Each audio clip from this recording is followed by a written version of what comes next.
Welcome to today's webinar about music therapy for chronic disease, featuring Kerry Devlin from Johns Hopkins Center for Music and Medicine. My name is Jennifer Roeder. I'm a communications consultant for APFED, and I'll be moderating today's webinar. We are pleased to have Kerry join us today to share information about music therapy for chronic disease, such as eosinophilic disorders.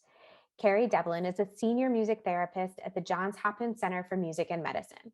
She has worked as a music therapist for more than 7 years and is currently a PhD researcher in the doctoral program in music therapy at Aalborg University. As a disabled clinician, Kerry understands the unique experience of moving through the healthcare system as both a patient and a provider. She is passionate about disability justice and affirming the lived experience of therapy patients through co-constructed music experiences. Welcome, Kerry. Hi, thank you so much for having me. I'm just gonna go ahead and share my screen. And just welcome to everyone who is here and who is interested in learning more about music therapy, which is something I love talking about and collaborating with patients about. That's a big part of my job at Johns Hopkins, is working with patients to find out how music therapy can sort of fit in as part of their plan of care. And so today I'm going to start by just telling you a little bit about who I am, because I think it's really important to understand the lens that I'm using to frame this content. Because as mentioned, I am also a disabled person. I have the unique experience of navigating the healthcare system as both a patient and now as a provider working for a hospital system, which has been a really interesting experience, but also one that's been really enlightening. And I think that provides an opportunity for me to bring a perspective to the multidisciplinary teams that I work with, to really help center patient experience. And so a big part of my job is obviously working as a music therapist. I'm the first music therapist at Johns Hopkins in Baltimore. So I have been working to liaise with different departments to figure out, where it makes sense to work creative arts therapies into inpatient and outpatient care. So when I'm not working at Hopkins, I'm also working on my dissertation from Aalborg University, which is based in Denmark. So I do a little bit of back and forth thing. And I also teach classes at Shenandoah University in music therapy. So I'm really interested as a researcher and as an educator and a clinician, particularly in lived experience of patients, really wanting to center that in all that I do as a clinician, and to as a part of that, also exploring things like relationships in therapy, different kinds of communication in therapy, and movement disorders, given that I do work in neurology. And so I work with a lot of people who have chronic or terminal illness, who have a host of things that they might want to work on in a therapeutic setting, anything from motor skills and balance to emotional processing and creating legacy projects. So I'm going to tell you, I lost my mouse here, there it is. I'm going to tell you a little bit about what we do at the Center for Music and Medicine, because it's sort of a unique initiative that's not exactly a commonplace center that you might see at every hospital that you go to. And so we are essentially a team, a multidisciplinary team of music therapists, physicians, nurses, PTs, OTs, speech therapists, all kinds of people who really believe in the power of music as a tool for healing. And we work on a number of research projects, both centered on patient care, so making music and rhythm an essential part of treating different kinds of illnesses, but also focusing on musician health. And so we do a lot of research that involves treating underlying causes of health issues that impact musicians. We work to develop different kinds of healthcare activities and experiences grounded in music for the professional training and development of healthcare staff at Hopkins. And we also are actively working to research music and rhythm-based therapies to improve, in particular, quality of life and to address symptoms of chronic and neurodegenerative illnesses like Alzheimer's disease, Parkinson's disease, stroke, and many other conditions. And so we're going to stay grounded in kind of the experience of music therapy today. So I'll share some research with you, some of the work that we're doing at the Center for Music and Medicine, but also some research that may resonate with you and your experience with chronic illness. And also talking about what is music therapy, what do interventions actually look like in action, and why would music therapy be a meaningful experience for somebody who's living with a chronic condition. So here's me with a bunch of electrodes on my head. So these are some of kind of the ongoing projects that we have at Hopkins. We do a lot of brain imaging work. We're really well resourced in that area, and it's a real privilege to work in a space where we can conduct research on music therapy interventions with MRI scanners and EEG. That's what I'm wearing, is an EEG cap. So we have different kinds of monitoring studies, music in the epilepsy monitoring unit. We have live music therapy intervention. We have community music ensembles for folks with chronic illness, and all kinds of multidisciplinary partnerships where we're delivering interventions in co-treatment spaces. So a music therapist and a speech therapist working to address different kinds of speech issues. So we're doing lots of cool stuff. And hopefully that will continue to position music therapy as an allied healthcare profession to improve access for patients, not just at Hopkins, but around the world. And so today we're going to stay focused on kind of the nuts and bolts of what is music therapy as a profession and as an experience. I'll share some information about how you can locate a music therapist. I'm really looking forward to having an open discussion with you to answer any questions that you might have.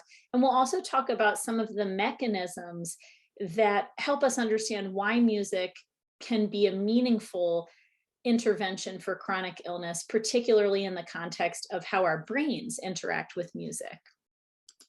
So I always like to start any kind of presentation with information delivery that's centered on healthcare in love and in your experience. So something that I think about a lot as a patient is, wow, it's really pathologizing to go to all of these appointments and receive all these tests and receive conflicting information from different providers, and to have to be, make really important decisions about your care that can impact the trajectory of your experience. And so something I'm really passionate about is conceptualizing creative arts therapies as love. How can we imagine music therapy as a love-filled experience for folks who are dealing with life-changing illness? How can clinicians partner with patients to offer supportive care that amplifies your voices rather than abandons you in a time when you really need care and support? How can we acknowledge that we're working within this really complex medical system that values capitalism-centered goals, that focus on things like productivity and health as a construct? And especially when those things might be meaningful to some folks, but there are other people who may very well just want a safe space to process what they're experiencing and to make meaning from it. And so how can we work towards this collective access and liberation from healthcare that pathologizes our experience, and that really listens to what you want out of your care? And I think that's something that music therapy can really offer, is that it's such an individualized process that we're really able to center what matters most to the person that we're sharing space with.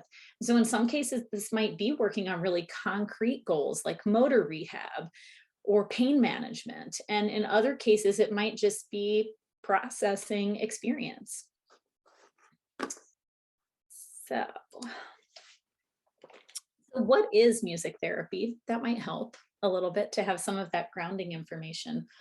So music therapy is a healthcare profession. We are often working on multidisciplinary teams along with like-minded providers, like physical therapists, speech therapists, occupational therapists.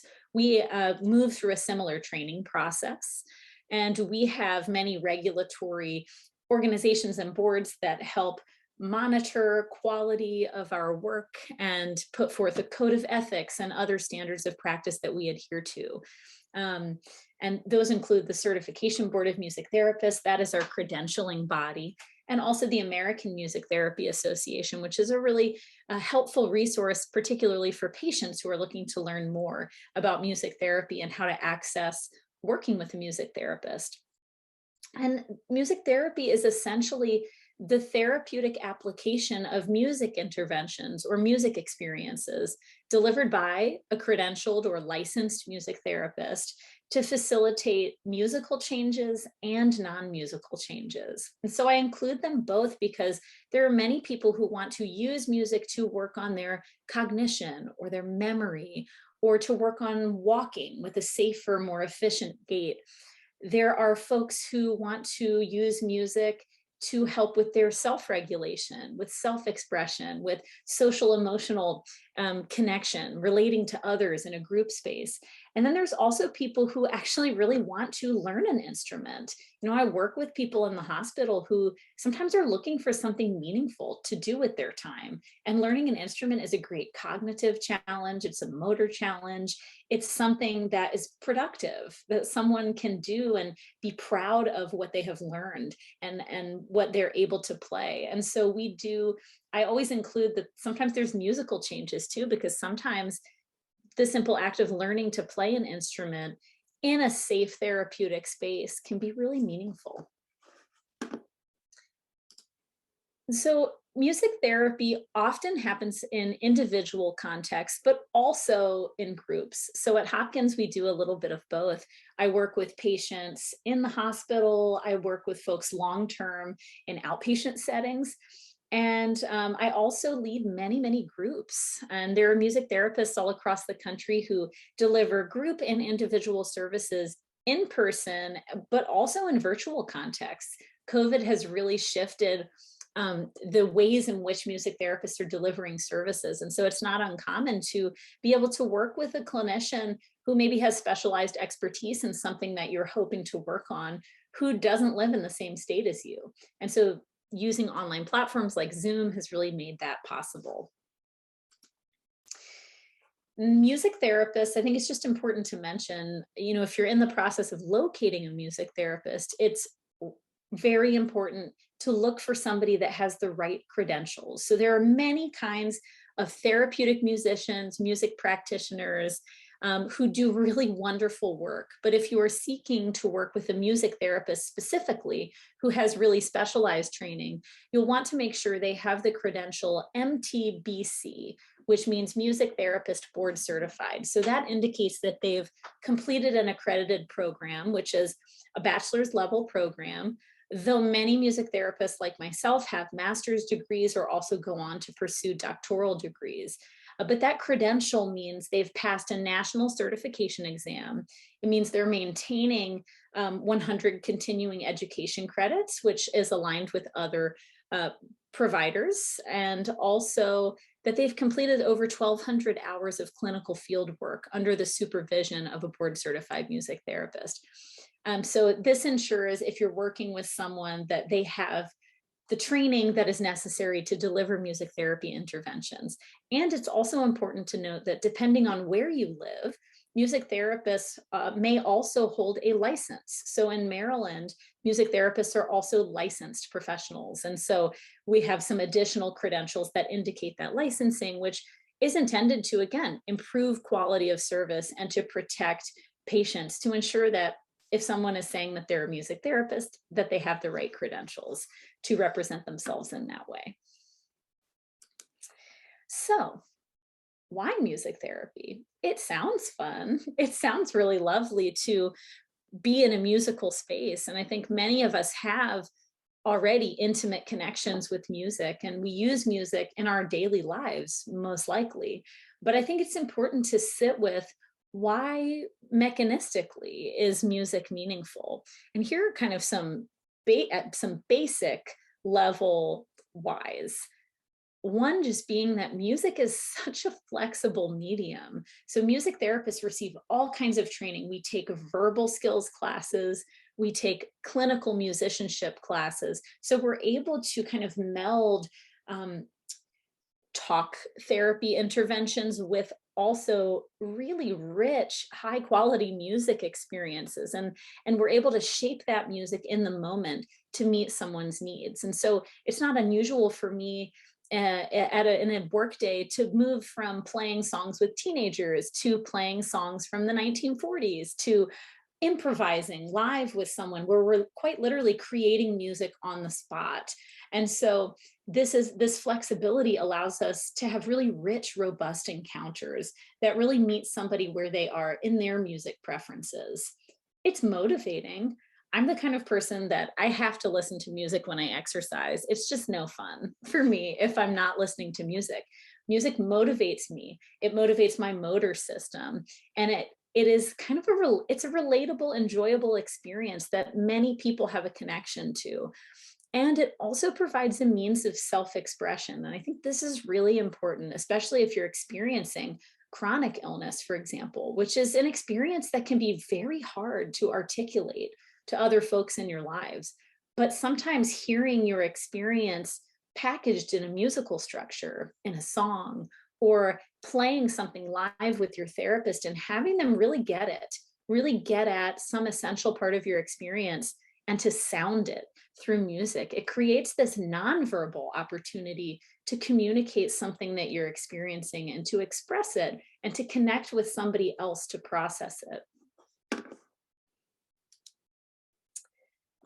So, more whys. These are some research-based whys. And so I love this quote that is on the screen that is, the brain that engages by music is changed by this engagement. And so what this means is that music stimulates really complex cognitive, affective, and sensory motor processes in our brains.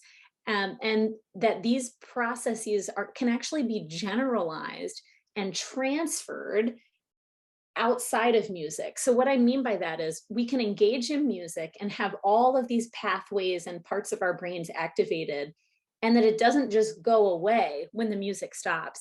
It transfers, it's generalized external to that music experience. And so what this means for my work in neurology, for example, is that I work with a lot of folks whose brains are quite literally changed or impacted by some kind of neurologic disease. And music allows us to bypass some of those damaged or faulty pathways through a process called entrainment. So entrainment is essentially our brains and our bodies synchronizing with music. So I don't know if you have ever been in a public space, like you're waiting somewhere in a waiting room and there's music playing, and maybe you didn't quite notice the music was playing right away, but you do notice you're tapping your foot. And the person 2 chairs away from you is also tapping their foot, because our brains experience music at a subcortical level. So that means like it's below our consciousness. It's in our consciousness, but it's also a process that happens unconsciously, like breathing.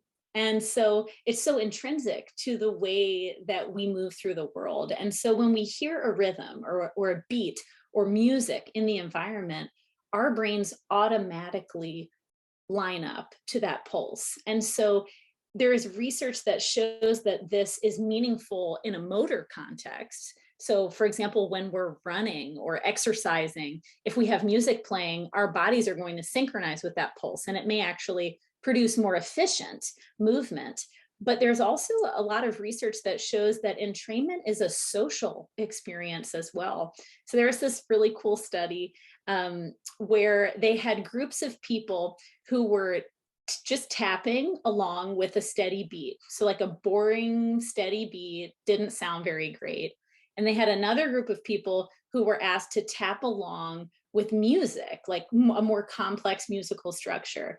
And then there was a researcher in both of those groups who intentionally just messed it up, didn't play on the beat, was playing like totally off.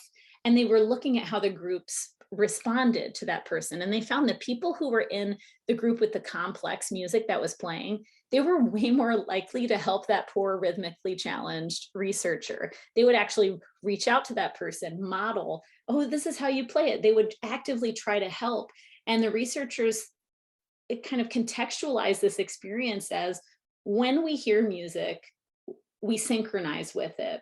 And when music is in the environment, it impacts our brains, but also our whole body, all of our systems in really meaningful ways, sparking these unconscious processes. So music synchronizes not only our bodies, but also our connection with each other.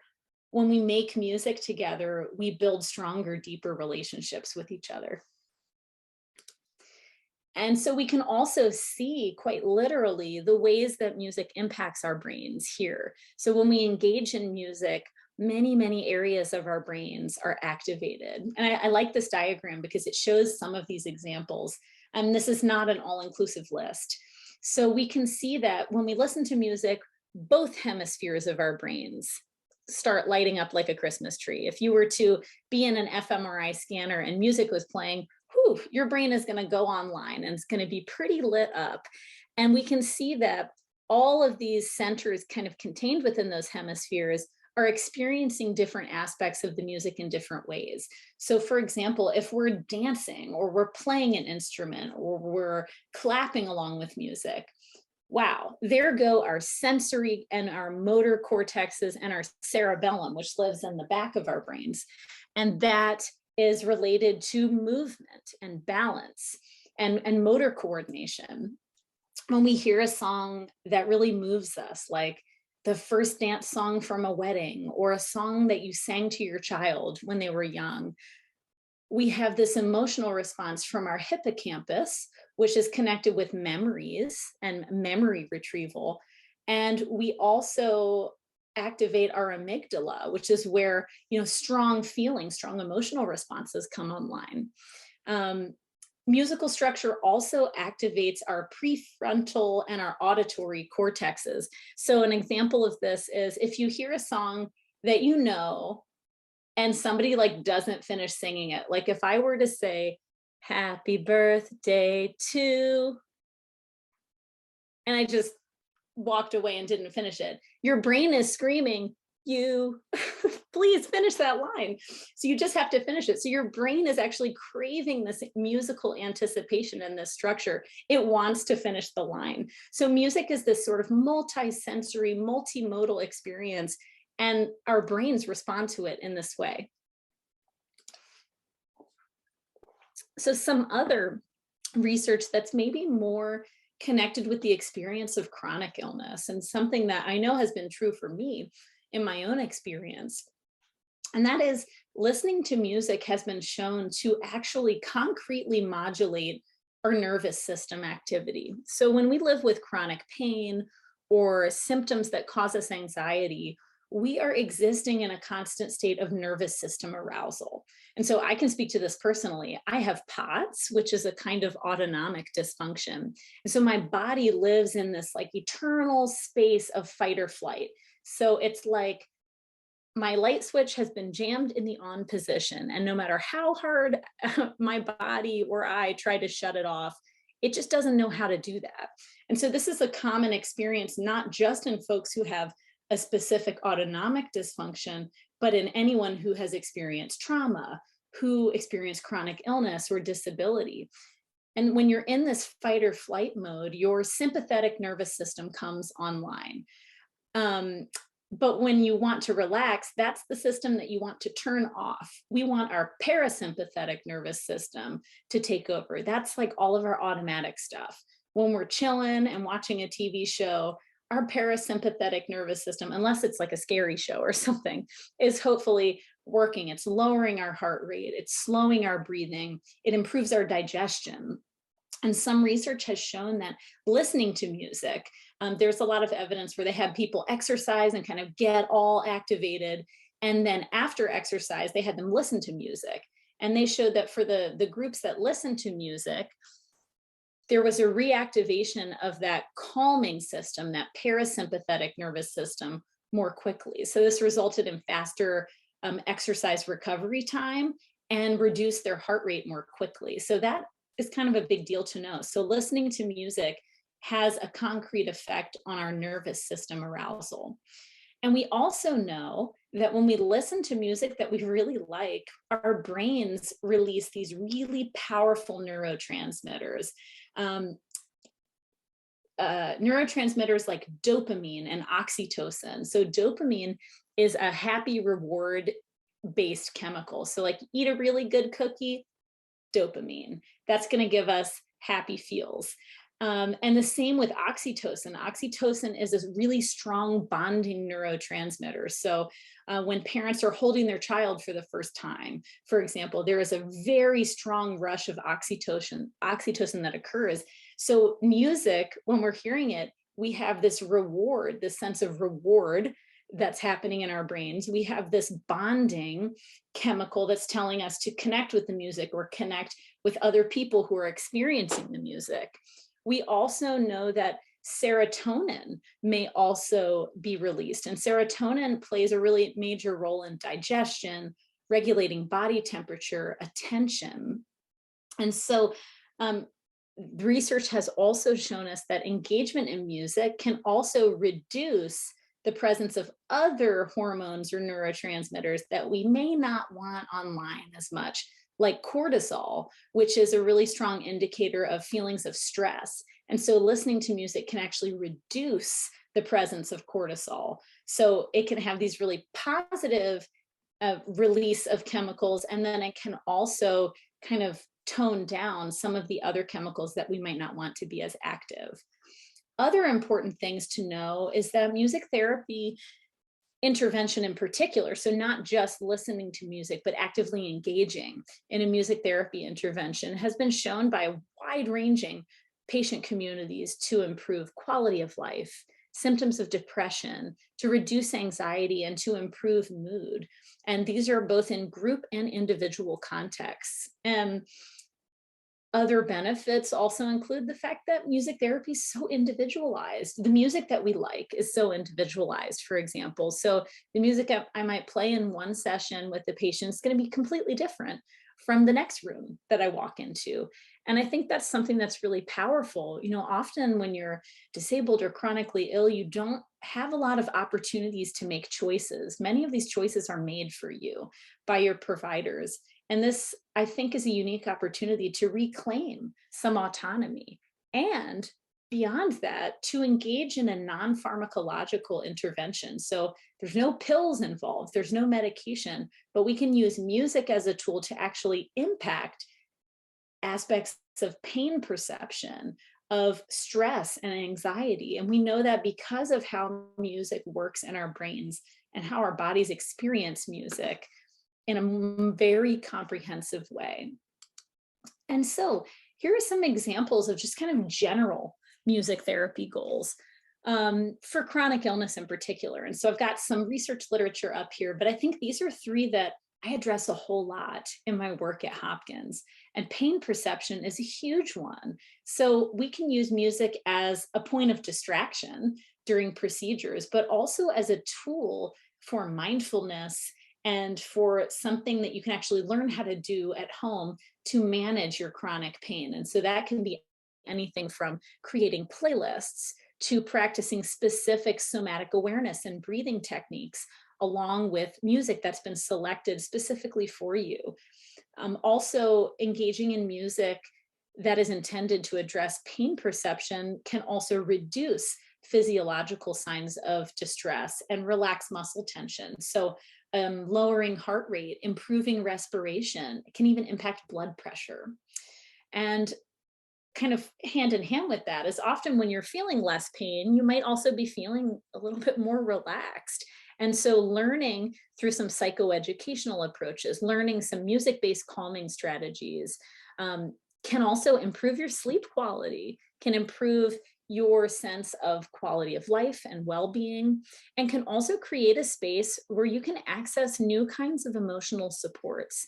So music therapy has been shown to be an effective tool for developing coping skills, for creating a space to process really strong emotions. So to experience catharsis and emotional release in a safe therapeutic space to elicit positive changes in mood and also to reduce anxiety. So some of the interventions that we might experience together in a clinical space, these are 4 examples. They're certainly not all inclusive, but I think there are 4 kinds of music-based experiences that I have the honor of facilitating quite a lot with people, particularly people who have long-term illnesses. So music and relaxation is one of them. That can look like creating scripts. So I've worked with folks who actually write their own meditation script that will revisit a memory of a place that's really calming and impactful to them, and we'll turn it into a script, and we'll select music and record it together. So that's a really concrete tool that someone can listen to. Sometimes that looks like me playing music live and modulating my music to match that person's breathing. And then some folks really want to participate in something a bit more active. So we might play a song, they might request a song, and I'll play it. And we'll talk about the lyrics as a means of gaining insight. Sometimes we'll actually play it together and we'll sing it together, or we'll add in different instruments. We might record it if that person wants to listen to it later. And sometimes we need an experience that is more long-term, like songwriting, where I've worked with many people who have really wanted to process a specific aspect of their experience, and that there's not an existing song that captures that. So we work together to write song lyrics that help process emotions, the lived experience, diagnoses, all of these things. And often this can be used as a tool to help other people in your life understand what you're going through. And sometimes structured songs just aren't the way, and we just have to make music together live. I know if you're not a musician, that might sound like, no way, I couldn't possibly do that, but you can, because music therapists have all kinds of knowledge of different instruments to help you be able to play something that will sound an important part of your experience. And it can be really powerful to listen back to it, or to give it a title or a name, and to simply make music to move through a feeling that you're experiencing, and to maybe even be feeling differently on the other side. And music therapists are very skilled in crafting those encounters and helping amplify the music and the emotion that you want and need to express, while also creating a safe musical container for you to do so. So I know we only have a couple minutes left, so I want to do a check-in if this would be an ideal time to kind of pause and open up for discussion. I'm curious, Jen, what you think. We can absolutely do that. Thank you so much for all the wonderful information that you've shared. I know you also mentioned perhaps doing an example exercise with us today. Oh, yes. We can definitely do that. I kind of forgot that I said we could do that, but I have my guitar here, and I'm happy to, let me actually stop my screen share so you can see me. I'm curious if there's a sense of, if those folks who are here have anything in particular they'd like to experience. Like if you'd like to play a structured song, for example, and just listen to it and use that as a point of reflection, or if you'd like me to maybe just play for a minute or two, and I could teach a breathing technique, and we could do something more structured like that. About this, we've got 2 nice questions that have come in. How about we go through those 2 questions, and then while we're answering those questions, if everyone who's with us today, if you could use the chat and just leave a note based on the choices that she just gave, to see if you have a preference of one style versus another. And if there's not a clear preference, we'll pick one. So I guess the first question would be, how is working with a music therapist different than practicing music on your own as a form of therapy? That is such a great question. So I think practicing music on your own as a therapeutic practice is an amazing coping mechanism.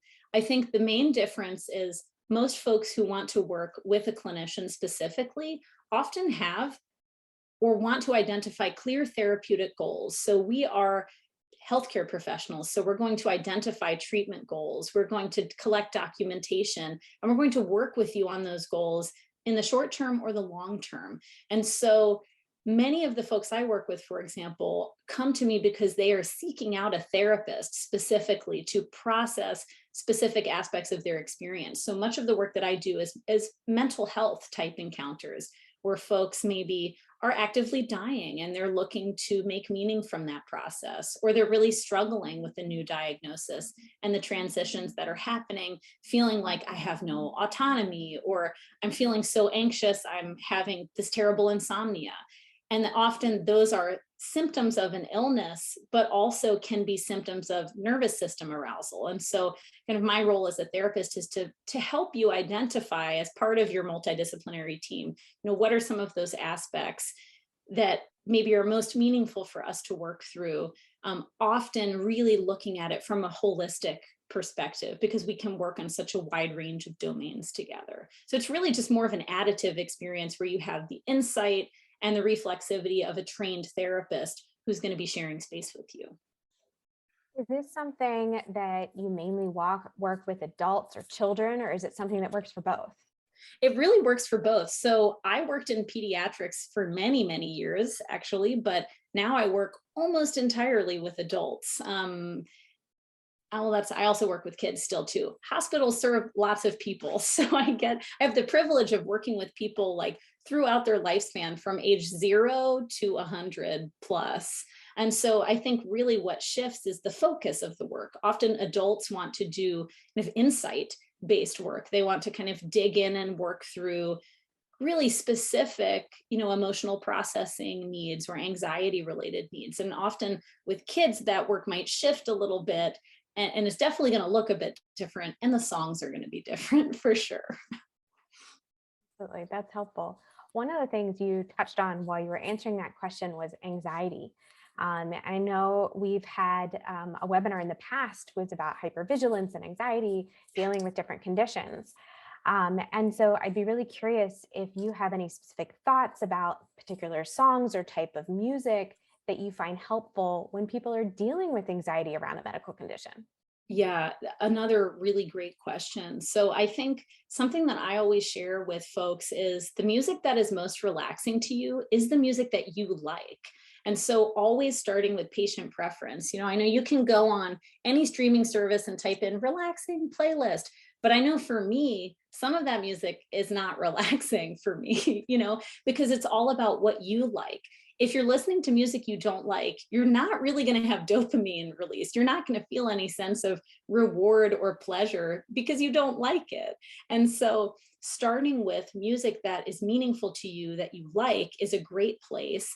But there are also some suggestions that I might make if you're looking to use music for a very specific purpose. So for example, sometimes if you're feeling really, really anxious, a song that has lyrics that are connected with really strong emotional memories might not be a good choice. Sometimes having a piece of music that's very simple. So I'll often work with folks to pick, a really simple guitar track or piano, whatever instrument they like, whatever sound, musical timbres they like.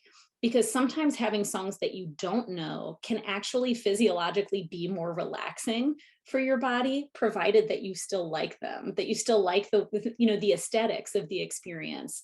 But sometimes our brains get stuck on if there's a really loud part in the song that you're not expecting. It can be jarring for your nervous system. And so music therapists might choose to play music live, for example, to facilitate a relaxation experience for that very purpose, because we can work with your heart rate and we can pace the music to match your heart rate and slowly slow it down, knowing that because of entrainment and the way that your body synchronizes, your body is going to respond to that. And so we have lots of tips and tricks that we use, for really specific kinds of relaxation-based experiences. But for folks who are making playlists at home, I suggest always making a couple of different ones. So sometimes you have maybe a feel-good playlist, which can be whatever songs you want. Sometimes you might want to cry it out playlist, and you kind of know what songs you're going to probably put on there. But then I always will work with folks to create an emergency relaxation playlist where maybe I've helped them craft it, where we're using different musical concepts to reinforce that relaxation experience for your body. But I think at best, starting with what you like is definitely the way to begin and to move into that. Wonderful. Well, it sounds like it is dealer's choice for the therapy technique that you're going to demonstrate for us, but I'm looking forward to it. Okay, I'm just looking for a good picture here. I'm going to open this image because I think something that you might know from, why is it so small? So looking for a good, here we go. An image that I can screen share. So something that I like to introduce to folks is sometimes like really specific breathing techniques and pairing that with a musical structure.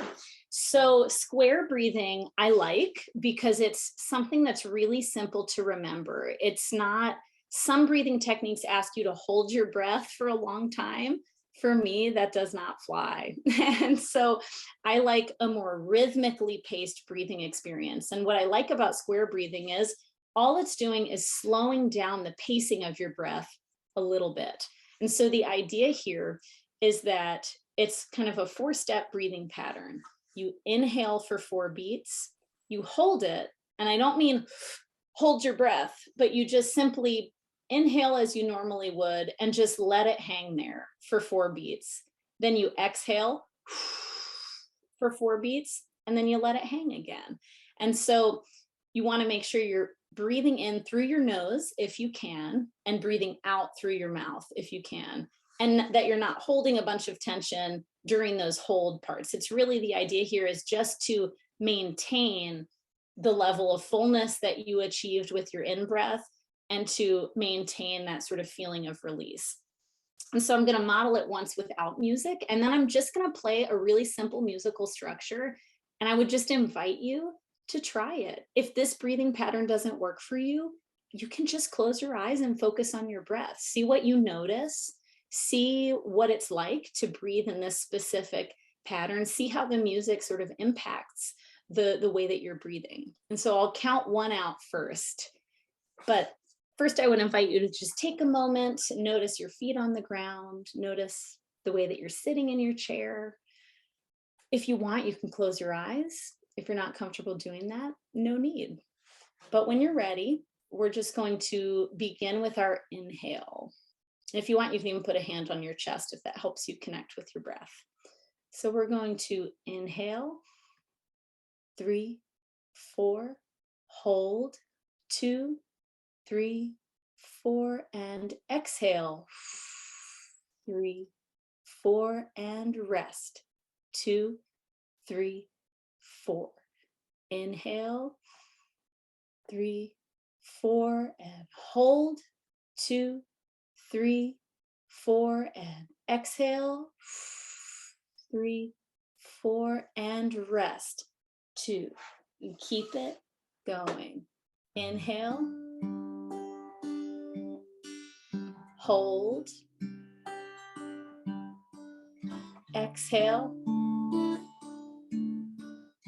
rest, inhale, hold, exhale, rest, inhale, hold, exhale, rest. We'll do 1 more. Inhale, hold, exhale, rest. So this is just a really simple strategy. Sometimes folks really like a concrete breathing pattern. For some people, it's just breathe however you want, notice your breath. But sometimes if you're feeling really anxious, it can help to have a concrete breathing pattern. You could just put on any song you like and breathe along with the pulse. Most pop songs have 4 beats in a measure, and so this will align with most songs that you might listen to if you were to, put on a song that you really liked.